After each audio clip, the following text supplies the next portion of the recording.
My name's Shopdad. I'm in the fab shop and I'm here to things up.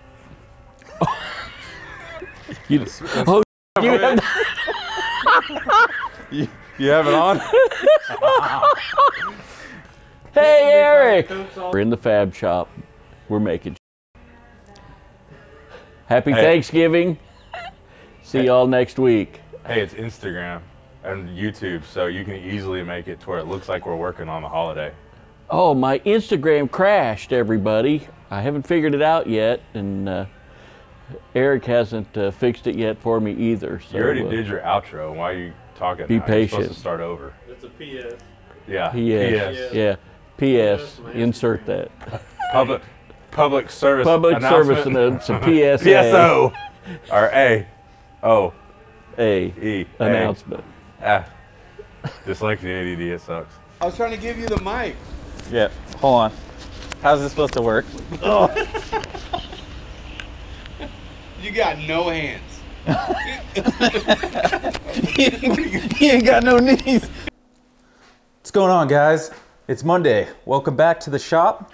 We had a couple of things go on this weekend. KC painted the 1937 Zephyr on Saturday. So let me give you a peek of that.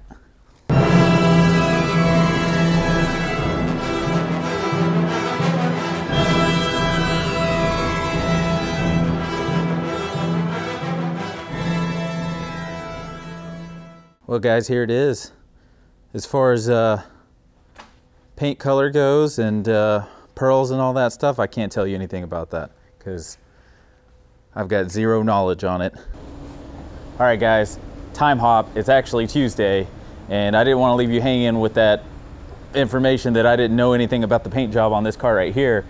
So I figured since KC's here in the booth getting ready to paint the rest of the parts that I would let him give some words on more information about the car, because I don't know anything about it. I'm like right here. Let's just roll with this. I like it. So You tell me what you want. tell everybody about the car. Like, what's the story on it? It's a Zephyr, Eric. So we get a call. BASF is involved with Austin Speed Shop through a local team, and they're trying to figure out how to get this thing painted and who they're going to have paint it. They contacted me. We went and checked out the cars at another shop that was doing all the body work on it. Did a fantastic job. We just had a couple things to straighten up when we got it here. We knew it wasn't 100% ready when we picked it up. So brought it here. Bruce worked his magic on it, and we painted it. I don't know what color this is. I know it's a shade of blue, but they went down and picked out a chip. So that's all I know. I had the chip number. I was putting you in here to hopefully give more information on that. That's it. I don't know the blue. That's really it. Because, I mean, they just found a color, and I really like it. It would not have been a chip that I'd have picked by any stretch, but the flop on it's really nice. It's got a good tone to it. It's blue. If you want to know what chip it is, it's a BASF chip number. It's MB271.10. That's paint code. It's expensive ass color too. From what I understand, it's going to Sid Shavers in California to get the interior done on it after we're finished with it. I'm about to step in the booth and paint some more panels for it. Hoping by the end of the week, I'll have everything painted for it. Done painted. It can sit over the weekend and Bruce can start wet sanding the body next week. I'd like to get this thing done. Are we hanging and buffing everything? Yeah. Okay, cool. I don't think we're gonna hang the, I don't know, it's really up to them. Before it leaves, I want it buffed because I don't want it to go to Sid's place and then have to come back and we gotta try to wet sand and buff this thing with Sid's interior in it. Mm-hmm. If you don't know who Sid Shavers is, look him up. He's on Instagram. He does very, very nice interior work. And most of his cars that he does is about this style. A lot of 32 Fords, things like that. I cut in the hood and decklet over the weekend, painted the car Saturday. Kind of snuck in without not, I'm sorry, there's no footage of us painting it because I didn't tell anybody I was painting it. And that's it. Get everything painted, get it knocked out. I don't even know if they're picking it up, if I'm bringing it to them. I don't know anything. All right, change of pace. What's a quick update on the Mercedes? Had the frame sandblasted. my original plan on that car was to have the body be able to unbolt and bolt back onto it, but in the grand scheme of things, that's really unnecessary. So it's going to bolt in the factory locations, because that car was also bolted and welded. So we're going to bolt it on in the factory spots and then weld it where the factory welded it and roll with it. So body got blasted once. It rusted real fast, like overnight on us. Never had that happen before. Had it reblasted, put it in the booth yesterday, immediately cleaned it off, wiped it down, and shot it. Tomorrow we are going to mate the body and the chassis together before we go for Thanksgiving. So that way, next week me and Case will be out of town for the week. We start mocking up the doors, the fenders. We can weld the body to the chassis, you know, bolt in, weld it, and then start putting the doors, the fenders, the hood on it. Or not, I said fenders are already on it. The doors, hood and deck lid. Make sure they fit right, and then try to figure out a motor combination for it, because there's a couple different ways to go. I would really like to go Mercedes, but standalone Mercedes stuff, I thought a twin turbo LS would have been, or not, twin turbo 4-cylinder would be really cool. Are you getting closer on purpose? Does it look good? Do I look that good? Doubt it. We'll see what YouTube says. You can read it in the comments. No, I don't read comments for a Let him reason. know how sexy he is. Don't let me know how sexy I am. You know, you get too close, you start getting burned. I'll get burned out. No, that was a ginger joke. Oh. Ha. Because of the fire. Whatever. Back to more important things. So anyways, we'll see. I don't know what motor we're putting in it. My original grand scheme of things have been a little 4-cylinder twin turbo Mercedes motor. That's going to be way too expensive. So we'll see. We're known for Coyotes. Wouldn't hurt my feelings to put a Coyote in it. I'm not going to LS the world, so if I can do anything to keep an LS from going in that Mercedes, we'll do anything that we can do to do that. LSs belong in LSs and like Chevrolet base cars. Or Z's. You can put one in your Z if you want, Eric. I don't give a crap. I still don't know what I want to do yet. I know you don't. You call me like every weekend with a different... Yeah, I never would have thought I would have so many issues. I got money burning a hole in my pocket. That's the problem. You haven't bought anything. If you just buy something, you'd be okay, but the longevity of getting everything going. There's too many pros and cons to everything. Nothing wins in the end. You're never going to make everybody happy. I don't care about making anybody happy. I know, trust me. So, let's see. That's the Mercedes. The customer's coming in the first of next month, so we're trying to have it situated and have a motor lined out. We're trying to pull some triggers on this thing so we can get building it. Goal is to have it at SEMA next year, along with my truck. I'm going to drive them both there. I'm not going to drive both. That'd be pretty hard. But I'm going to drive one and somebody else will drive the other. I'm hoping the customer would do it, but we'll see if he can do it or not. It's a long trip. Be cool though. It's going to be cool footage. I think it'd be cool to bring 2 show cars instead of 2 beaters. We brought 2 beaters 2 years ago. It'd be cool to bring 2 show cars. The booth I want to put them in wants them nice though. And I want to put them in SEMA all jacked up and bug guts and cracked windshield and everything else, and they're not going for that. So, I don't know. We'll figure something out. You want to run and go grab me some food? All right, guys, that was the Tuesday update. I'm going to take you back to Monday. I didn't even do it. I was walking. All right, we're going back to Monday now. Doors came out good. This car came to us with a bunch of pieces to be painted, and we still have to hang all the panels, hit it with the ultimate Bruce Buffer paint job. Yeah, see, we still have all of these panels to be painted. It's quite a bit, quite a bit. But man, I'm really excited to see all the panels get hung and this baby get buffed out. All right, with that said, guys, I'm gonna take you over to Keith, who's working on the bed of the F100, and he's doing some welding, some fabrication. It's looking pretty cool. Let's check it out. What's going on, Keith? Not much. How are you? Good, man. Just catching everybody up on the F100 progress you got going. Yeah, it's officially sniffle season in Texas, so If I got too much, don't pay it. I'm not sick, it's just sniffles. So we're working on getting a bed floor in Mill's fridge. That's the cross brace to go from side to side. We built a little kick up, or right now it's kicked up, but it'll kick around to where we can still have access to pull the fuel pump out, because it's literally right on top of the tank. We got it as low as we could to the frame, to the tank and everything, so we can you know, utilize it. Looks like it's still got a bed, so there's, you can throw ice chest or lawn chairs or whatever else back there. So You haven't showed anybody yet the work that you did on Thursday? Thursday. So we don't want to mess with the patina on the truck. The truck's going to leave looking like it looks on the outside. So anyway, so this will be a finishing product. You'll see this, it'll get painted, and the 1x2 back there will also get painted. And then this is just a shelf for the wood to sit on. It'll attach. But so we'll pull the bed. This will get spot welded in from the back side. This one here will get spot welded in to where you can't see it, but these will actually float. We'll probably be able to get one weld here where the Cleco is on the inside of what's left of the original inner fenders.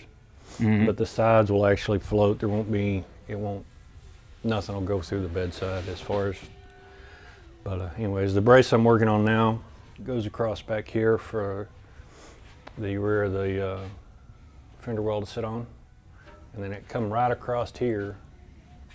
So it was going to interfere right here with this? You wouldn't have been able, without pulling the bed, pull the pump.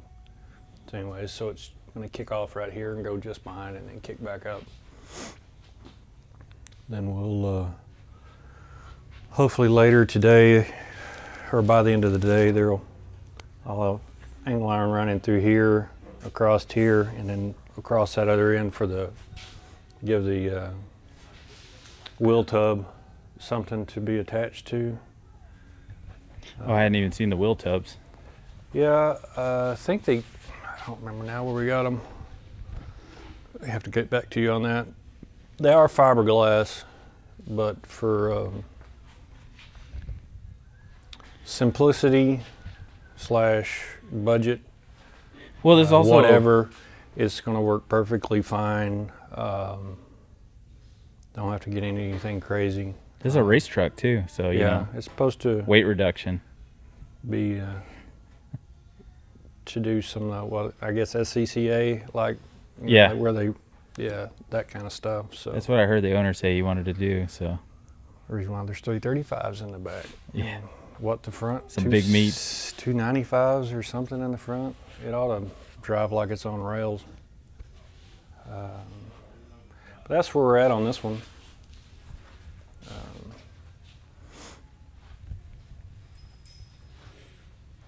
Waiting to have a meeting with the customer to decide whether we're using we had talked about using a Crafty Bee fuel cap, which they're really cool, but yeah, I'll throw a thumbnail up in the video so everyone can see. The only drawback to using the Mustang tanks is the fuel filler is offset. So to punch it through the floor, it would either be offset, or we'll have to raise, if that's the way he decides to go, we'll raise the floor up enough to make it kick off to go center. We're also discussing making it'll have a wood bed and one slat hinge, which would be pretty cool, because then you wouldn't have to pull the bed to work on any of this. Plus we could add charge ports and access to the battery or whatever. So we've tossed around a lot of ideas. Well, I'll let you get to it. All right.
going on, Bruce? A little bit of body work. I see. Is this one of the 56 Mercedes panels? This is the deck lid for the Mercedes. Gonna body work all the inside. That way it'll all be done.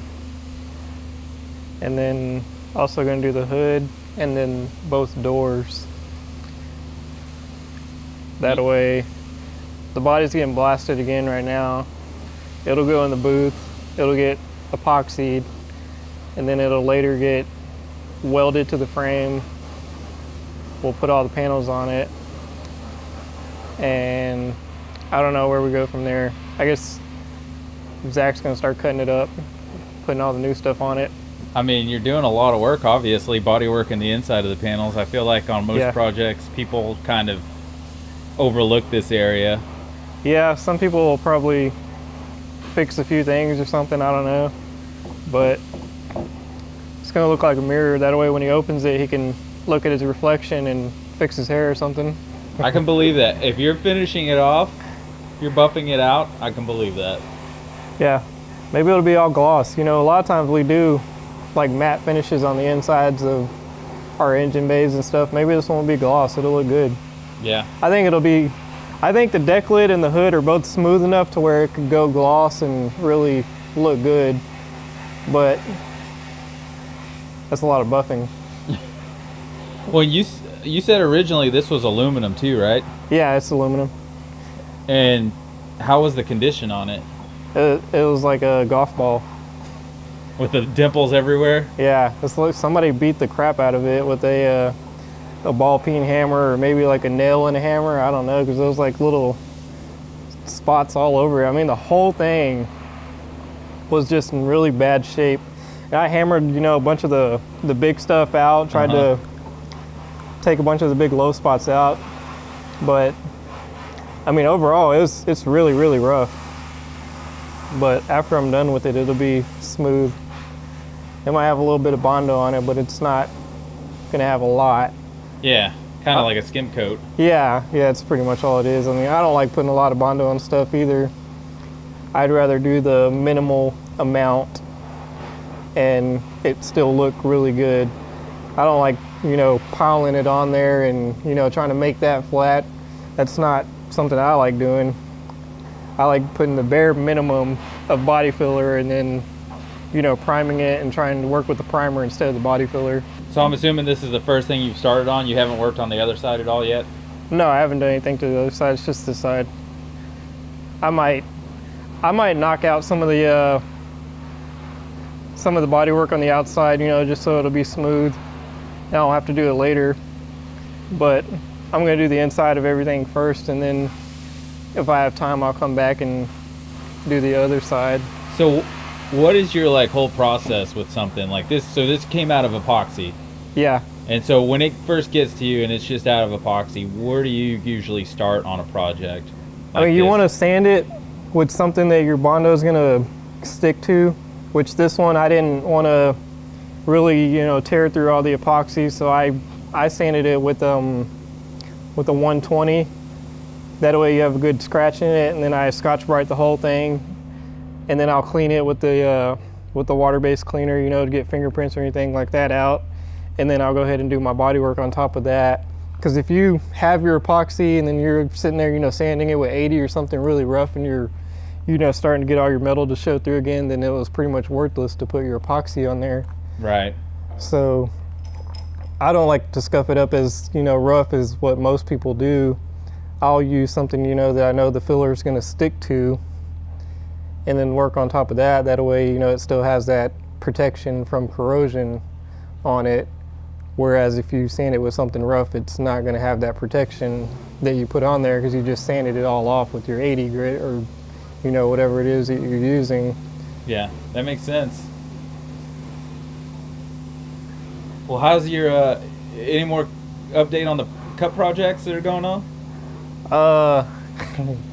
I got the candy for the other cup, but I left it at home, and I can't spray it anytime soon anyways because we got the Zephyr stuff in there. So the booth will probably be occupied for Occupado. For the next week or so, but I did do the candy on on this. I just need to clear it. I put a clear base coat on it so I can just scuff it up and then clear it and it'll be done. That came out awesome. So you haven't made any progress on that subscribers cup? No, like I said, I got the apple red candy Thursday. Whenever I got home, it was there, and I was gonna bring it today, and I completely forgot. It's sitting on my desk at home, but all I have to do is sand the cup flat, you know, maybe with some 800 or something, and then put the candy on it, and then clear it, and then sand it some more and buff it, and it'll be done. Oh yeah, I still need to get the decal. I always forget about that, but yeah. I need to go get that decal before I like put candy on it by accident. I have to redo it. But yeah, I need to get that decal cut of the name, and then I can do the candy. So I guess once I remember to do that, I can keep moving forward. But we gotta get the Zephyr finished first, which if you've seen the Zephyr, it turned out really great. It looks good. It did. I have no clue when it comes to like the technical specs on it, like the color or the pearls or any of that. Yeah, it has a nice flop to it. Is that I heard y'all use that term earlier, flop? Yeah, it has a good flop to it. It shows on like the curves or the body lines. What's like flop mean for like the person that doesn't know, like me? So you have your base color, and I'm guessing that has like a pearl in it. Uh-huh. So if you have like a real compound curve, you know, or something that has a real sharp break, and you know. Uh-huh. Like that car has many? Yeah, like that car has a lot. If you put a pearl on there that's say like a different color or something, it'll shine or it'll show on those curves and really stand out. Like the F100 that everybody calls the gray F100, you know, it's blue, but it has pearl in it. It looks like a solid color until you put it out in the sun, and then you see the pearl flopping around in it. It's gray. It's blue. It's gray. What is it called? Graphite blue? Graphite, which is gray. Yeah, but that's describing the blue. Graphite blue.